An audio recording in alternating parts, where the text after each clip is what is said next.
안녕하세요. 블루일입니다. 11월 25일 주말 증시 브리핑을 시작해 보겠습니다.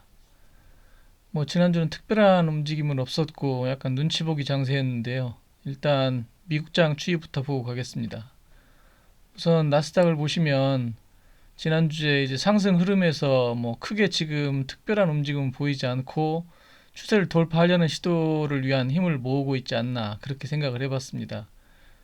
추수감사절 휴일도 있었고 거래일이 1.5일이 적었던 만큼 약간 상승폭은 좀 둔화되고 있는데요. 현재 이제 7월의 고점을 돌파 시도를 하고 있다고 그렇게 보겠습니다. 그래서 현재 상태에서 조금만 어디를 지지받을지는 모르겠지만 결국은 횡보를 보이다가 우상향을 해주지 않을까 생각을 합니다. 일단 6월 16일 그 고점 저항이었던 13,864포인트 또는 9월 1일 날그 고점 저항이었던 14,149포인트 이 라인에서 이제 어떤 라인을 지지받을지가 좀 중요하다 생각되는데 어쨌든 간에 설령 조금 더 밀리더라도 13,864포인트 부근은 지지를 받고 반등을 해주지 않을까 그렇게 생각합니다.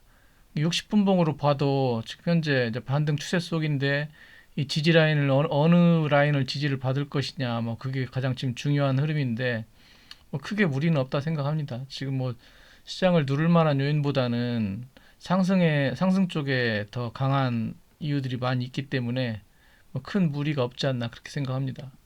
S&P 500 같은 경우도 현재 이제 6월달 그 지지 저항 라인이었던 4,448포인트 아니면 이제 9월 달에 저항 라인이었던 4,541포인트 이제 어느 라인에서 지지를 받을 거냐 여기서 위에 상단에서 받고 갈 거냐 아니면 하단까지 약간 횡보를 하다가 오를 거냐 이 둘 중에 하나일 것 같은데 어떻게 되더라도 결국은 우상향을 해주지 않을까 그래서 7월에 고점을 돌파하지 않을까 그렇게 생각을 해봅니다. 여기도 마찬가지로 단기 조정의 지지 라인이 어디가 될 거냐의 문제이지 이 상승 추세가 지금 당장 꺾인다고 보기는 어렵고요. 지금 장기 이평들도 60분봉 보시면은 지금 390선을 지금 240선이 돌파하려는 시도를 하고 있지 않습니까? 전체적으로 지금 정방향 정배열을 만들려는 어떤 그런 흐름이기 때문에 크게 무리가 없다고 생각합니다. 근데 중요한 건 이제 우리 증시가 어떻게 될 거냐 그게 가장 중요한데 일단 코스피를 보시면 계속 지난주랑 크게 지금 다를 바는 없는데 일단 관건은 18년도 1월 고점인 2600포인트 그 돌파 안착이 참 중요하다고 보는데 이 라인을 돌파를 해주고 안착을 해주느냐가 이제 올해 아니면 내년 연초까지 상승 추세로 가는 가장 중요한 포인트가 아닐까 그렇게 생각을 해봅니다. 그래서 일봉을 보시면 현재 이제 역 헤드앤숄더 패턴을 만들어 가고 있는데 지금 역 헤드앤숄더를 하면 이렇게 어깨가 거꾸로 그 반대로 뒤집어진 모양이거든요. 그러니까 보통 역 헤드앤숄더 모양이 보통 이런 식으로 표현을 하는데 그래서 이제 지난번에 넘었던 그 고점을 다시 이제 돌파를 못하고 그 어깨선을 만약에 부딪힌다라고 하면 여기서 이제 밀린다는 그런 패턴인데 지금 뒤집어져 가지고 역 헤드앤숄더로 지금 상승을 하고 있습니다. 그러면 지금 현재 라인 그어는 부분이 그 2469포인트인데 지금 이 포인트를 지지를 해주고 그 더 밀리지 않고 이 정도에서 지지를 해주고 이제 올라가 주느냐가 관건인데 그게 가장 베스트라고 볼 수 있겠습니다. 그리고 지금 60분봉을 봐도 지금 현재 중심선인 55이평이 계속 상승을 하고 있고 추세를 돌려가며 다 정배열을 만들고 있는데 이거를 더 밀리지 않고 지지를 받아주던가 아니면 살짝 밀리더라도 좀 전에 말씀드린 2469포인트를 깨지 않고 여기서 지지를 받고 올라가 준다면 크게 무리가 없지 않을까 그렇게 생각을 해봅니다. 그 다음에 이제 코스닥을 보시면 코스닥 주봉도 지난번에 말씀드린 것과 똑같이 이제 913포인트 정도가 이제 18년도 코로나 이전에 고점이었었는데 그거를 돌파해주고 안착을 해주 지지를 받아주느냐 그래서 진짜 신고가를 쓸 수 있게 갈 수 있느냐 어떤 이 흐름이 가장 중요하다고 볼 수 있겠습니다. 지금 이제 일봉을 보시면 현재 여기도 마찬가지로 역 헤드 앤 숄더를 만들어 가고 있는데, 그래서 늘렸다가 지금 다시 올라가고 있죠. 근데 지금 현재 저항권이긴 한데, 여기서 좀 더 상승을 해주고 지지를 해줄 거냐, 아니면 설령 여기서 살짝 지지를 받고 횡보를 하다가 올라가더라도 지금 808포인트, 아니면 이제 10월 10일에 이 저점인, 화살표에 둔 저점이 이제 793포인트인데, 이 포인트를 지지를 받을 거냐, 아니면 지금 장기 이평인, 일봉상의 장기 이평인 390선 라인인 808포인트 지지를 받을 거냐가 관건인데, 뭐 제 기대대로만 움직여줘서 이 390선을 깨지 않고 여기서 다시 돌려주면서 전체 추세를 돌려준다면 괜찮지 않을까. 그게 베스트 시나리오라고 볼 수 있겠습니다. 그리고 지금 이제 60분봉을 보더라도 현재 좀 전에 말씀드린 일봉상의 390선이 지금 이 라인인데, 여기서 122평선하고 거의 만나는 부분이거든요. 이 라인 지지를 받아주고 이번 주에 좀 횡보를 하더라도 여기서 이제 횡보를 받고 그 다음에 반등을 해준다면 베스트 시나리오가 아닐까, 그렇게 생각을 해봅니다.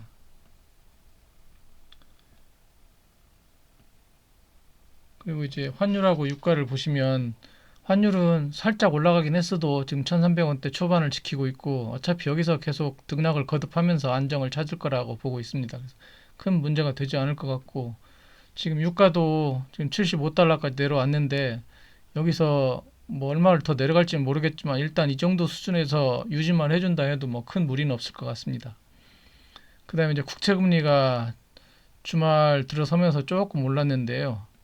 지금 2년물도 좀 올라가지고 4.95까지 갔고, 지금 10년물도 4.4%, 4.47%까지 갔는데, 국제 금리가 상승한 거는 지난주에 이제 주말에 독일 부채 이슈가 있었습니다. 이제 독일 사상 초유로 이제 예산이 올스톱됐는데, 독일 같은 경우는 이제 헌법상의 부채 제동 장치라는 게 있는데, 그때 이제 코로나 때 쓰지 않았던 자금을 좀 전용하고 하는 그런 문제가, 노이즈가 좀 있었습니다. 뭐 상세하게 제가 정확한 내용까지는 다 설명 못 드리겠지만, 아무튼 그런 노이즈가 있다 보니까 독일 국채 금리가 상승을 하고 그 여파를 따라 가지고 이제 미국 국채 금리도 약간 상승을 했는데요.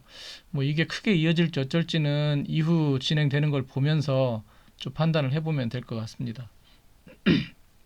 그리고 이제 다음 주 시장에 전망을 해보면, 긍정적인 요인은 뭐 현재 불확실성이 있다거나 뭐 시장에 영향을 줄 매크로 지표는 당장은 없을 거라고 보이고, 그다음에 이제 2차전지 주도주 이제 대차 잔고들이 감소되면서 이제 공매도가 금지됐는데, 그로 인해 가지고 대기자금 성격인 어떤 그런 대차 잔고들이 줄면서 2차전지가 반등을 할 수 있는 요인은 지금 마련하고 있다고 생각을 합니다. 그리고 지난주에 이제 블랙 프라이데이 매출이 이제 온라인상 일단 5.5%가 상승을 했다고 하는데, 뭐 비교적 무난했죠. 이제 오프라인의 매장들을 보면 예전처럼 뭐 줄을 서는 건 좀 덜 해졌다 하는데, 이제 오프라인 집계가 나오고 하면 이제 다시 좀 더 소비주들이 움직이고 좀 거기에 따라서 반응을 하겠지만, 일단은 뭐 긍정적이고 무난하다고 그렇게 생각을 하고 있습니다. 월마트랑 코스트코 같은 경우도 이제 좀 상승을 해줬고요. 그다음에 글로벌 증시에 이제 대규모 자금들이 좀 유입이 되기 시작했는데, 뭐 2주간 400억 불이 유입이 됐다 합니다. 근데 이제 이게 그동안의 통계로 보면 뭐 2년 만에 거의 최고 수준까지 그렇게 올라섰다 하는데, 지금 전체적으로 뭐 인플레라든가 경기는 둘째 치고라도 일단 증시 쪽의 전망은 내년까지 이제 우상향할 수 있다는 그림이 그려지기 때문에 뭐 그러는 게 아닌가 싶고요. 그다음에 미 기업들이 자사주 매입이 이제 증가를 하고 있는데, 미국은 이제 실적 발표 이후에 자사주를 매입을 할 수가 있거든요. 그래서 10월 27일 발표 종료 이후에 그때부터 해가지고 자사주 매입이 증가되면서 이게 전체적으로 증시에는 훈풍이 돌고 있습니다. 그다음에 이제 테슬라 사이버 트럭 출시가 이제 다음 주에 있는데요. 그거하고 이제 완전 자율주행 모멘텀이 아마 이제 같이 붙을 것 같은데, 이게 우리 시장에서 어떤 식으로 작용할지는 좀 판단을 해봐야 될 것 같습니다. 그다음에 이제 부정적 요인으로는 엔비디아 노이즈가 좀 지속이 되고 있는데, 중국 전용 칩 공급 연기됐다거나 뭐 다른 이야기들도 같이 있습니다. 이제 뭐 저사양 칩 제품 뭐 공급 문제라든가, 근데 저사양, 고사양 그 사양 문제가 이제 그 경계선을 타고 어디로 분류되냐에 따라 좀 다른 부분도 있는데 아무튼 엔비디아 노이즈가 좀 지속이 되면서 엔비디아가 이제 그 500달러 고점을 못 넘어가고 거기서 꺾여 있는데 여기서 이제 언제 돌파해 줄지 그게 좀 관건이라고 보겠습니다. 그다음에 이제 좀 전에 말씀드렸던 중국 부채 이슈가 있었고요. 그다음에 이제 지금 기술적으로 이제 고점 전고점 부근이기 때문에 여기서 이제 횡보나 약간의 눌림 조정이 나올 수가 있고 그 투자 심리가 어떻게 되냐가 중요하다고 보겠습니다. 그다음에 이제 코스피 11월 달 지금 추이를 보면은요. 외국인은 뭐 거의 계속 사고 있습니다. 뭐 지난 거래일에는 조금 그 줄어들긴 했는데 그리고 기관 쪽에서도 이제 투자도 지속적으로 사고 있고 은행도 이제 11월 중순 넘어서면서 뭐 순매수로 돌아섰고 기타 금융 그다음 연기금은 최근 들어서 사흘은 조금 줄어들긴 했지만 약간은 이제 돌아서는 그런 흐름입니다. 코스피는 수급 상태가 양호한데요. 기타 법인도 계속 사고 있고요. 근데 코스닥 같은 경우가 지금 기관이 너무 안 사고 있습니다. 지금 사모펀드 다 던지고 있고 기타 금융 마찬가지고 연기금도 마찬가지고 이제 그러다 보니까 뭐 투신 포함해서요. 이제 그러다 보니까 좀 제한적인데 외인들이 드문드문 사고 있긴 한데 뭐 규모가 그렇게 크진 않고요. 그래서 지금 일단은 대형주 위주의 코스피 쪽으로 몰린 그 자금들이 중소형주 쪽으로 좀 돌아서주면 가장 바람직한데 현재는 이제 개인 자금으로 버티고 있어가지고 좀 제한적이라고 볼 수가 있습니다. 그래서 지금 이제 이게 미국 중소형주 지수인 러셀 2000 지수를 가져와 봤는데요. 현재 이제 저항 라인인 이 라인을 돌파하려고 시도를 하고 있는데 러셀 지수도 이렇게 올라와주고 하면 뭐 이런 흐름 따라가지고 우리나라도 중소형주 쪽에서 환풍이 좀 돌아주지 않을까 그렇게 생각을 해봅니다. 그래서 다음 주 이제 한 줄 예측을 해보자면 뭐 크게 지수 플레이보다는 개별 중소형주 위주 및 낙폭 과대주가 상승하는 패턴이 이루어질 것 같고 약간의 이제 우상향 쪽으로 점차 우상향을 해주지 않을까 그렇게 예측을 해보고 기대를 해봅니다. 그다음에 이제 다음 주 일정을 보시면 이제 월요일 날뭐 사이버 먼데이 해가지고 온라인 최대 쇼핑의 날이 있고요. 그다음 화요일 날은 액션시켜 신작 3종 플레이 테스트가 있고 수요일 날은 뭐 소프트웨어 대전 그다음에 목요일 날은 MSCI 지수 재조정이 있고 테슬라 사이버 트럭 출시가 있습니다. 그다음에 토요일 날 NEX 게임 페스티벌이 있고요. 뭐 이 내용들은 이거 참고를 하시고요. 뭐 특별한 사항은 없지만 일단 테슬라 사이버 트럭 출시될 때 이제 자율주행 관련해 가지고 모멘텀이 나오는지 그다음에 이때 뭐 또 노이즈가 있어 가지고 늘 뭐 기대를 너무 많이 했다가 찌그러지고 하는 경우들이 많았었는데 그런 특별한 문제만 없다면 이게 이제 2차전지 전반이나 자율주행 등 그 흐름을 좀 바꿀 수 있는 계기가 돼주지 않을까 하는데요. 좀 좋은 쪽으로 결과가 났으면 좋겠고 참 화요일날 엑스포 개최지 최종 투표가 있는데 그 노력한 만큼 뭐 좋은 결과가 있었으면 합니다. 아무튼 다음 주는 특별히 뭐 문제가 될 것 같진 않고 이제 무난한 상황 속에서 이제 우상향을 해주는 힘을 모아주고 그 다음에 추세를 돌려주는 그런 한 주가 되길 바라봅니다. 이상입니다.